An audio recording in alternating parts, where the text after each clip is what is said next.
Second sale ഷോറൂമിൽ bike വാങ്ങാനെന്ന വ്യാജേന എത്തിയ യുവാവ് 1.5 ലക്ഷത്തിലേറെ രൂപ വില വരുന്ന ബജാജിൻ്റെ ഡോമിനോർ ബൈക്കുമായി കടന്നു. CCTV ദൃശ്യങ്ങൾ ലഭിച്ചെങ്കിലും ആളെ തിരിച്ചറിഞ്ഞിട്ടില്ല. പെരുമ്പാവൂർ ദേശസാൽകൃത റോഡിൽ അസീസി കവലയിലെ 4 വീൽ ഡ്രൈവ് എന്ന സ്ഥാപനത്തിൽ ഇന്നലെ ഉച്ചയ്ക്ക് 1:45-നാണ് സംഭവം.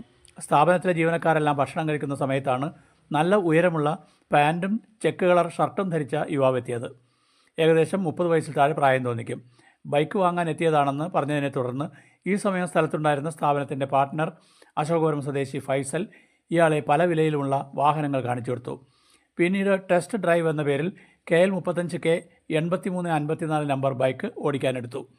സാധാരണയായി സ്ഥാപനത്തിൻ്റെ പാർക്കിംഗ് ഏരിയയിൽ മാത്രമാണ് ടെസ്റ്റ് ഡ്രൈവിന് അനുവദിക്കാറുള്ളത്. എന്നാൽ ഇയാൾ വേഗത്തിൽ പുറത്തേക്ക് ഓടിച്ചു പോവുകയായിരുന്നു.